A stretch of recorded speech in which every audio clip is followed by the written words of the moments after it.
Hello dear students, welcome back to a YouTube class.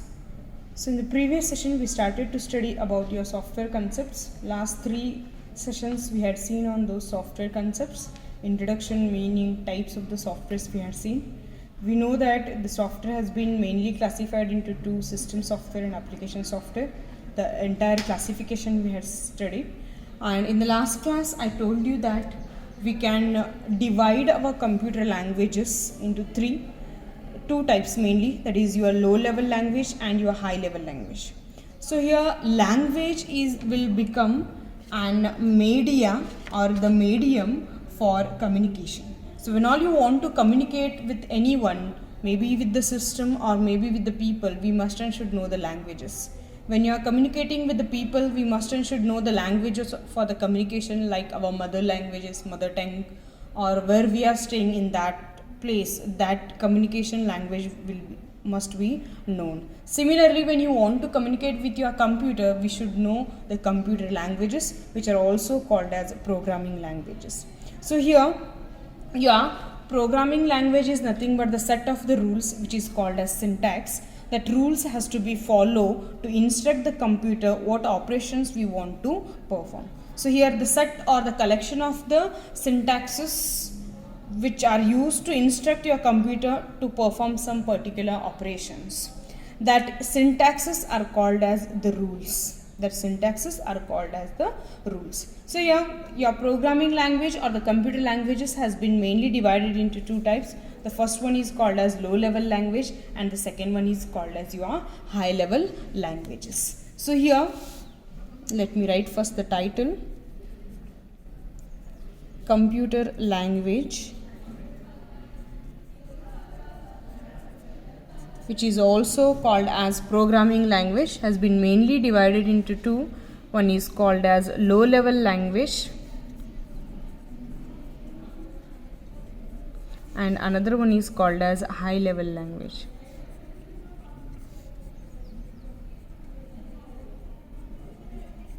Your low level language has been divided into 2 again. The first one is called as machine level language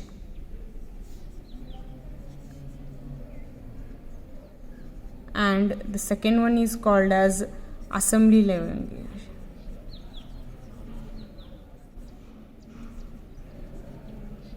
Second one is called as assembly language. Then here high level language is again divided into 2. The first one is general purpose languages,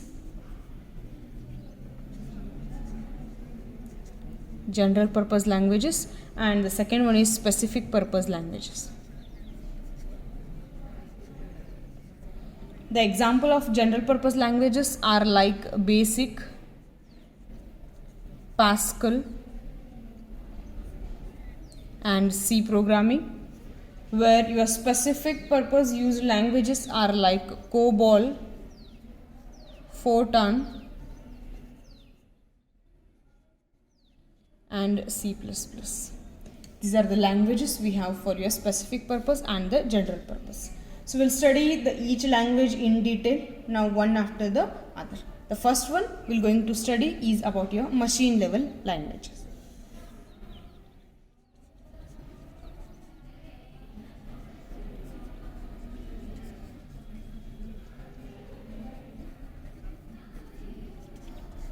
So your machine level language is the fundamental language of your computer. When the computer has developed, that time we started to use these languages that are your machine level languages. So here we can call it as the machine level languages are your fundamental language of the computer.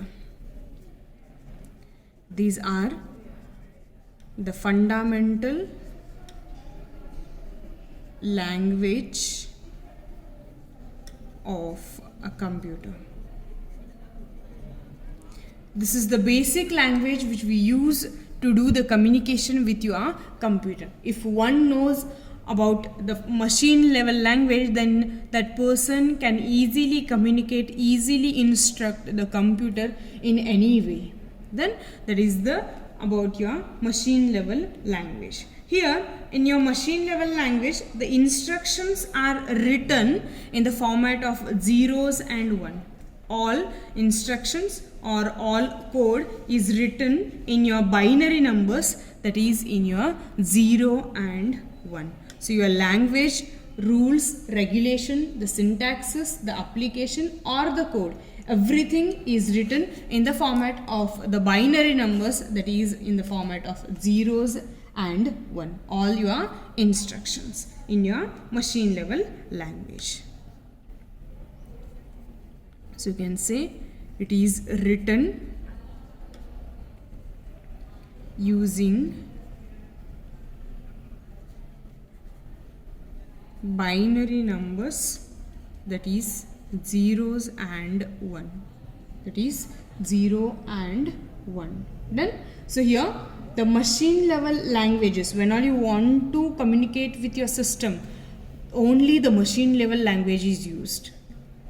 Without the machine level language, we cannot instruct the system what to do, when to do, that all. So your machine instructions are all there in your machine level languages. So instructions internally are written using your binary numbers, and externally those are maintained in the format of voltage level.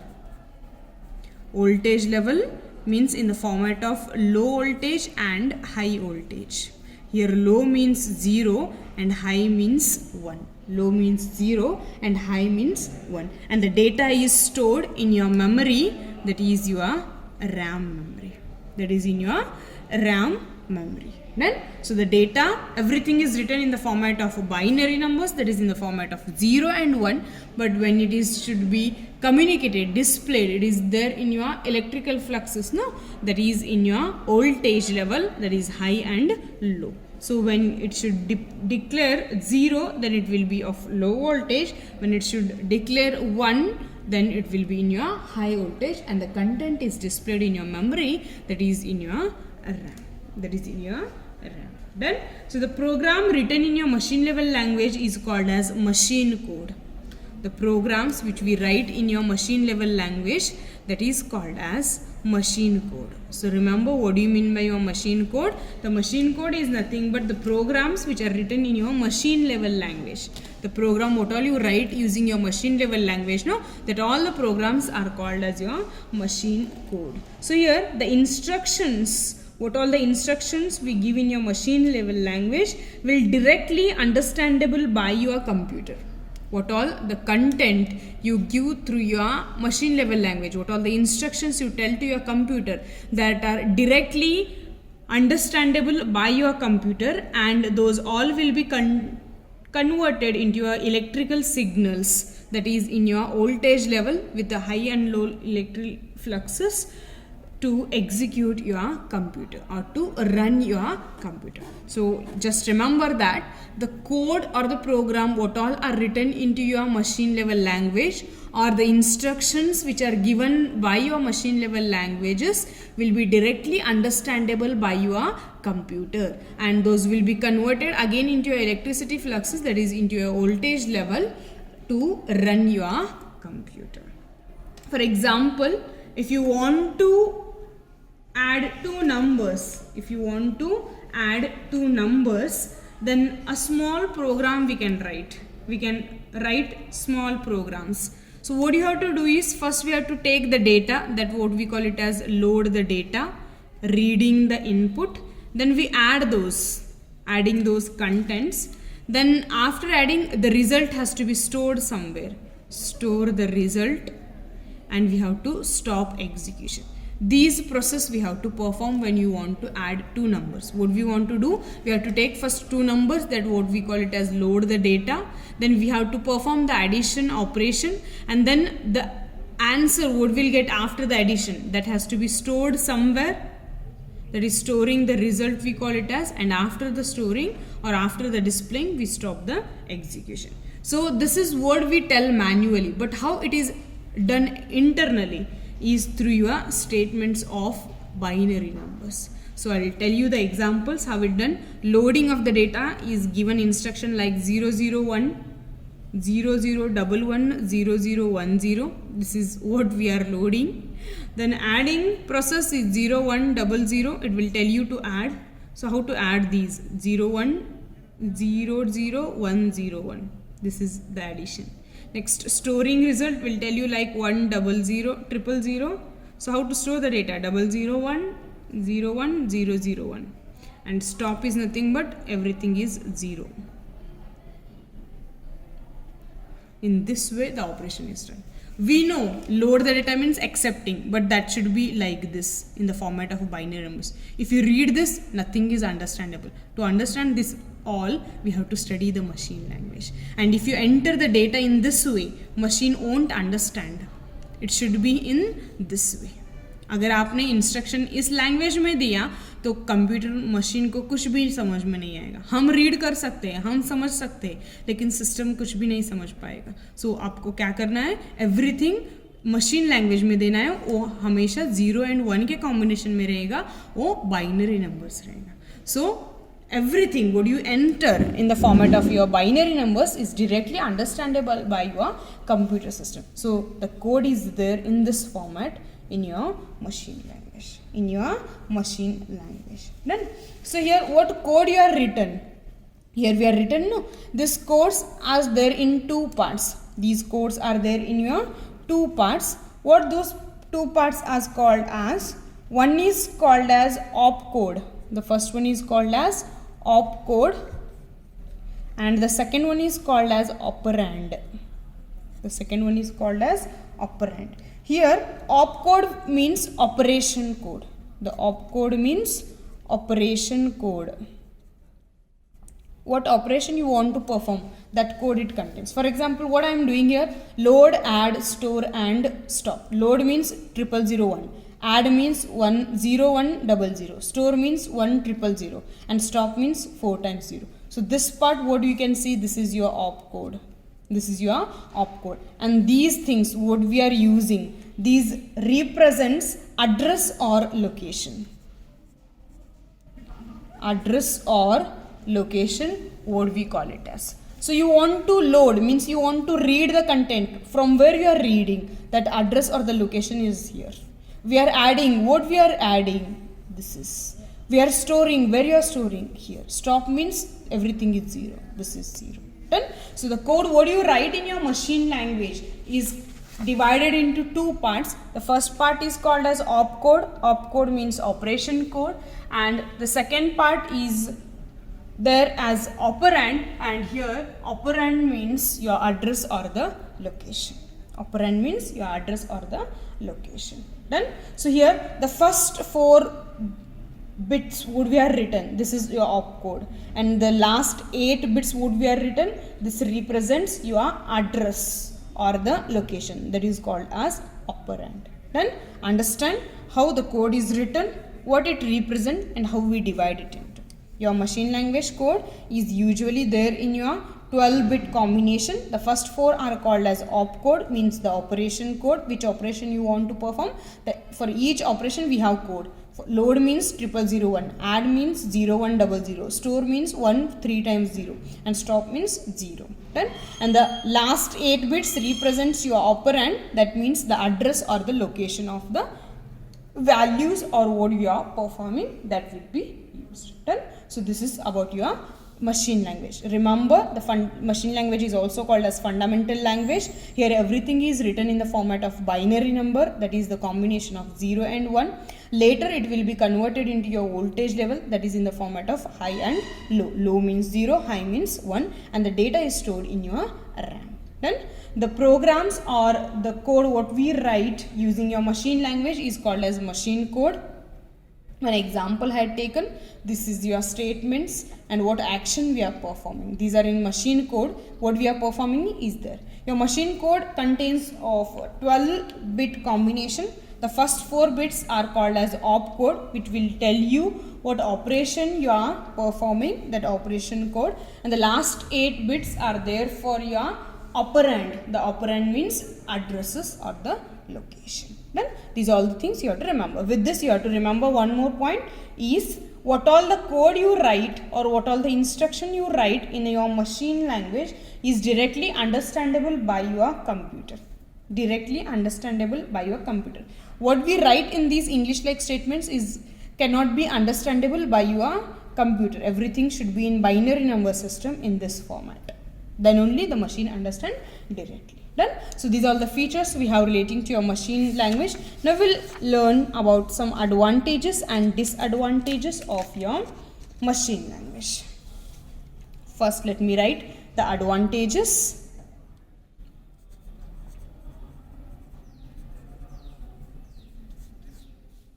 So the main advantage of your machine language is it can directly typed and executed without any compilation or without any translation. What program will write is directly the instruction for your system.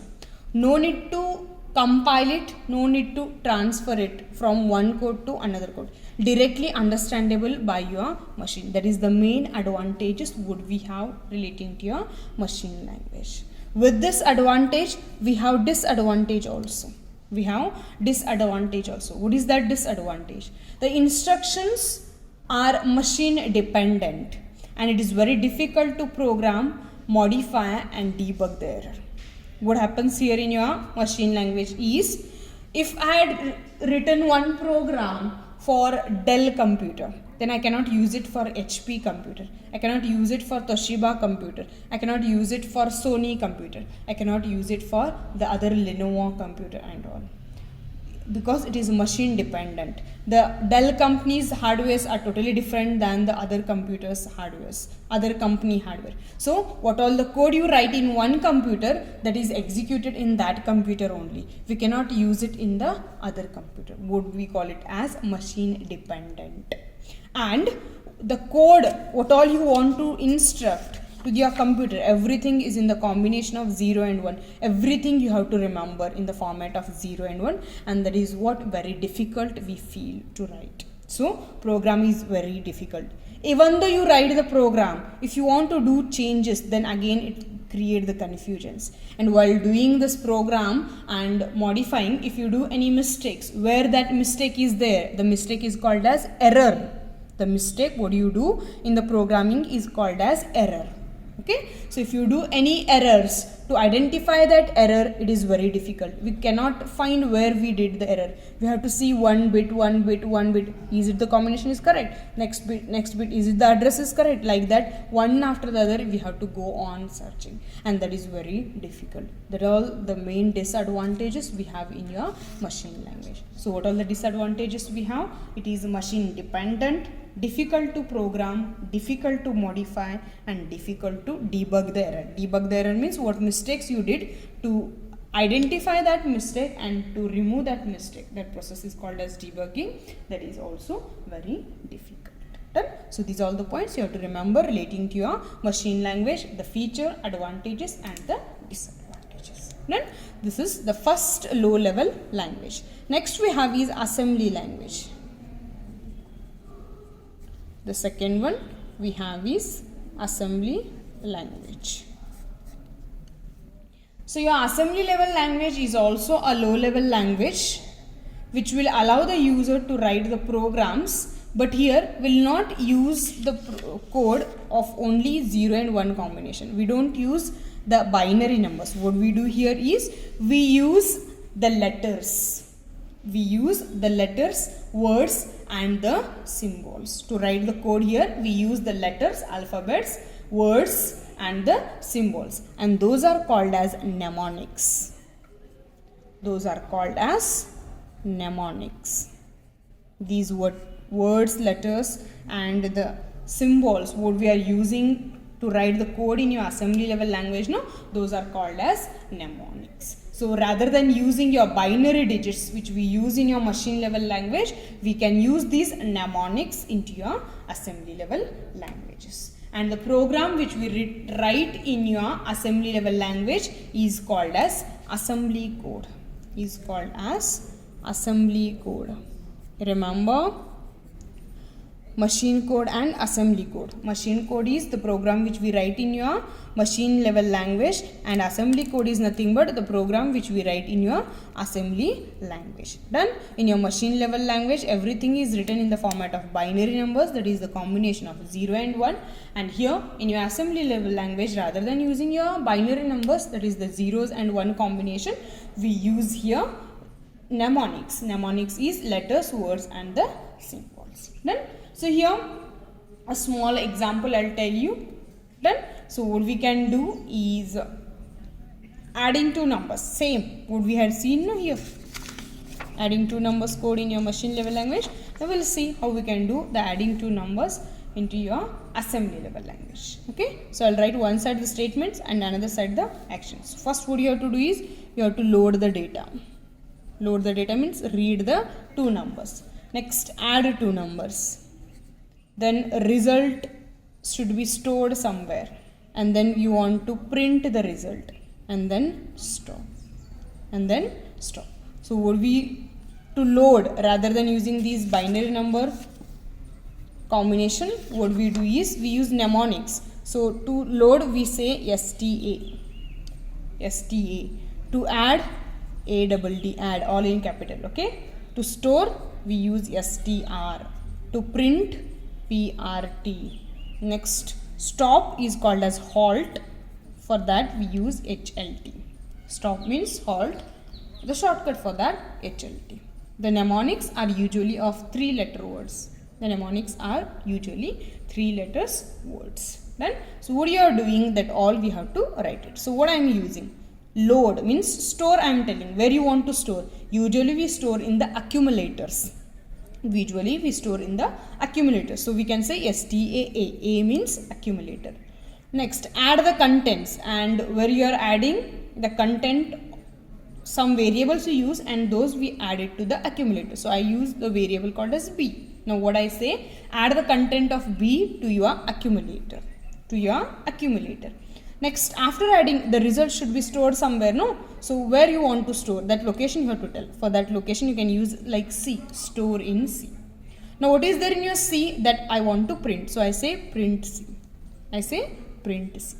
Fine. Like this we write the code in your assembly level language. Fine.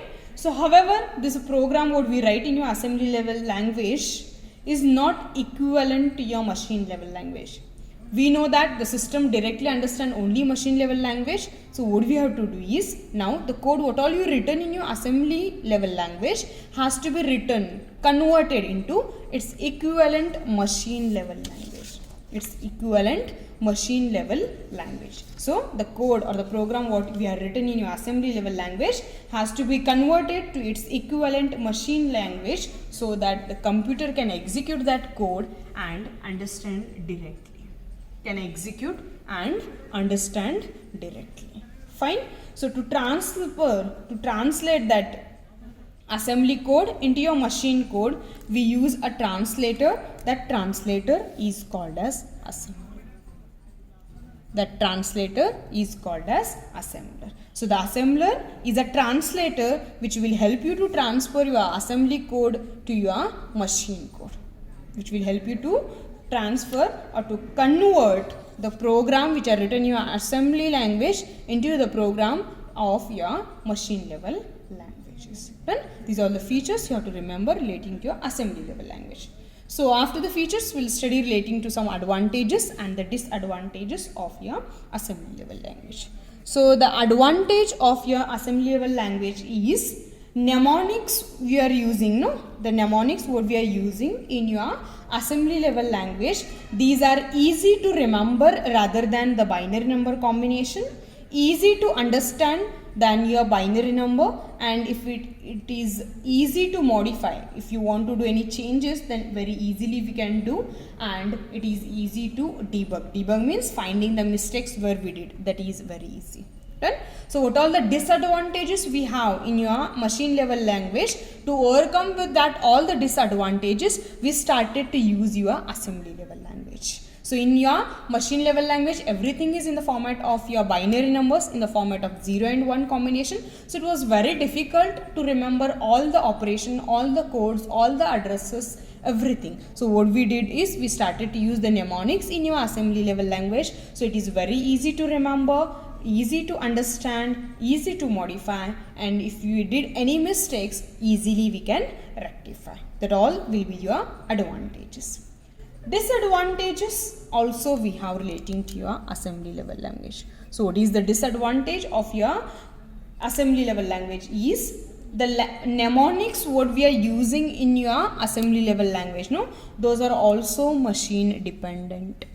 Those are also machine dependent. So these mnemonics what we are using can be different in different machines. So that is the disadvantages what we have in your machine level language. And machine level language, that is machine language programming, takes longer to code. We need a lot of time to code in this, because we have to remember everything here. Each mnemonics, what all the variables we are using, everything is very time consuming. That is the two disadvantages we have in your assembly level language. Clear? So in today's sessions I had covered two programming languages. One is machine level language, another one is your assembly level language. Remember the feature, advantages, disadvantages of both machine language and assembly level language. Others, the high level language and all, we'll see in the next class. If you have any doubts relating to today's class, note it down. We'll discuss in the next class. Thank you.